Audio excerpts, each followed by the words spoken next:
লজ্জা করে।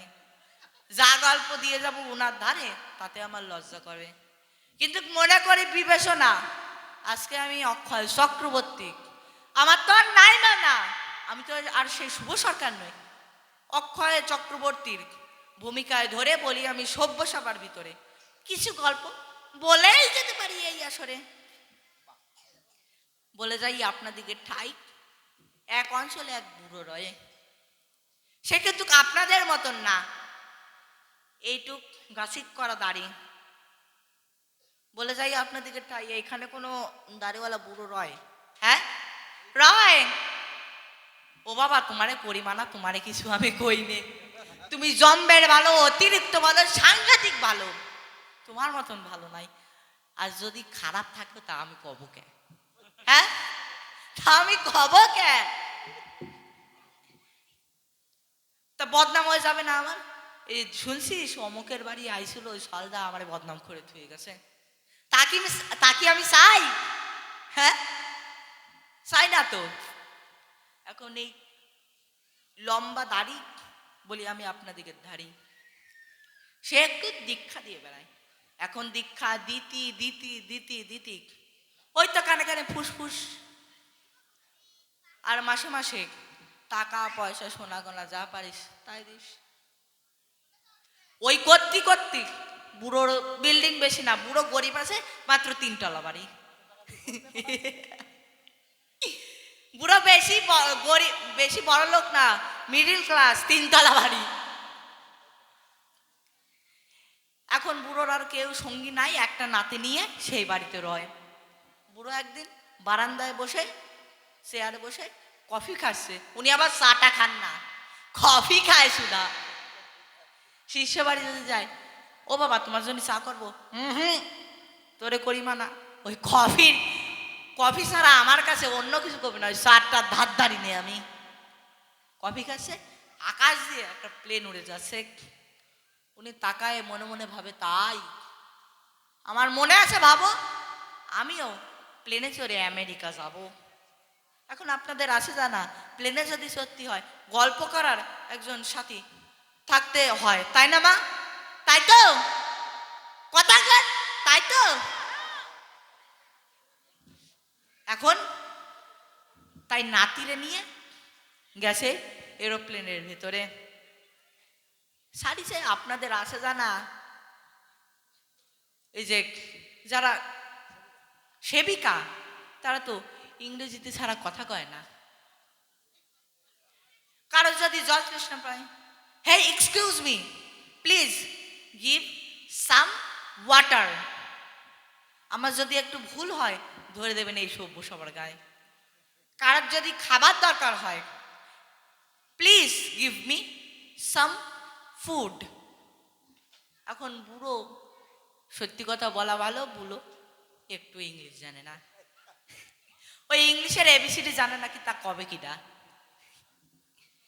এখন এরোপ্লেনে তো উঠিছে, বুড়োর গলা কাঠ হয়ে যাচ্ছে, ওই ইংলিশ জানে না, কি করবে?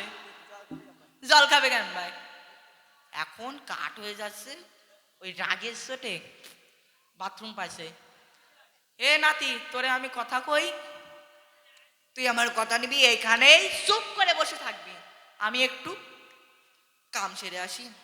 গেছে, নাতিটাও বেশ গোলমোলো আছে। আপনাদের আছে জানা, গোলমোলো বাচ্চাদের দেখলে কে না আদর করে, বলেই আমি সভ্য সবার ভিতরে, তাই সেবিকারা তার কাছে গিয়ে ও সুইট বেবি, এমনি গালটা একটু টিপে বলছে, how sweet baby, what is your name,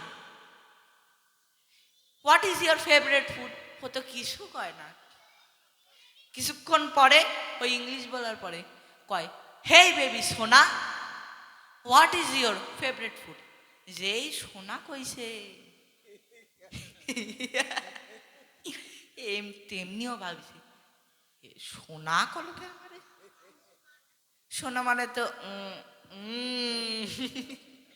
এখানে অনেকে বুঝতেছে সোনা মানে তো এইটা। ও বুঝেছি, আমি ছেলে নাকি মেয়ে উনি জিজ্ঞেস করতেছে। বাচ্চা ছেলে তো হাফ প্যান্ট পরা, প্যান্ট খুলে সোনা দেখা যাইতেছে। সেবিকারা দেখ আসছে, ও আইসি আইসি। ক্যান্টিনে গিয়ে দুটো সিদ্ধ ডিম আর একটা কলা এনে দেশে। নাতি তো মনের আনন্দে খাচ্ছে, এই টাইমে বুড়ো ঢুকিছে। এ নাতি, তুই দুটো সিদ্ধ ডিম আর কলা পালি কোন জায়গায়?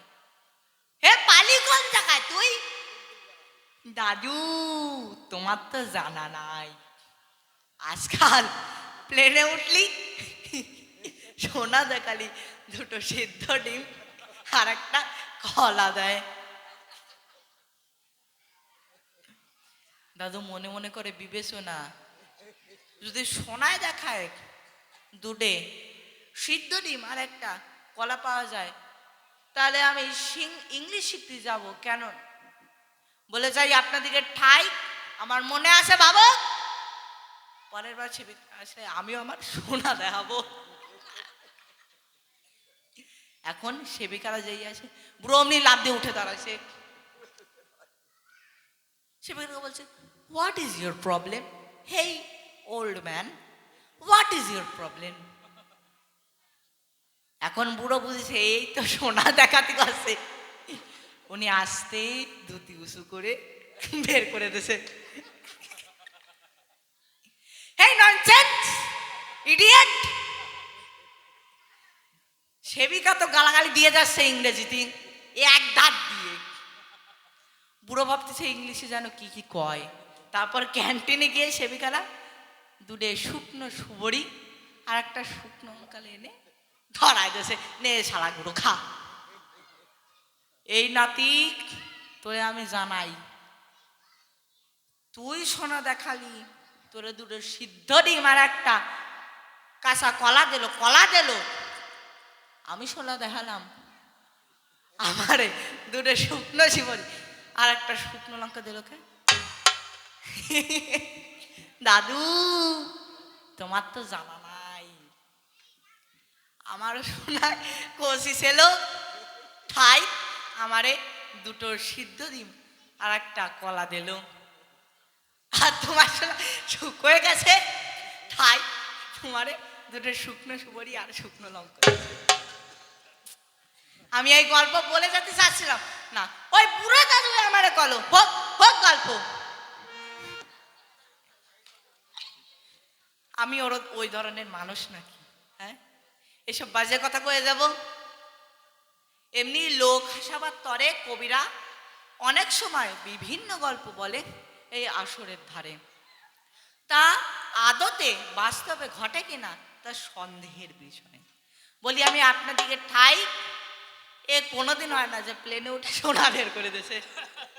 এমনি গল্প বললাম লোক হাসাবার দায়, কারণ কবিরা খালি তত্ত্ব কথা কইয়েই যাবে, কইয়েই যাবে, কইয়েই যাবে, কই যাবে, ওই এক গায়ে কত কথা কেউ শুনতে চায়?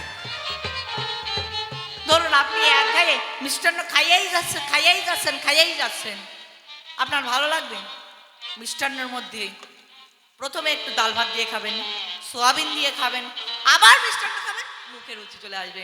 তাই শুধু কবিদের তত্ত্বকথা এক যে হয়ে যায়। তাই কিছু কিছু গল্প বলতে হয় সভ্য সবার গায়ে। যাক,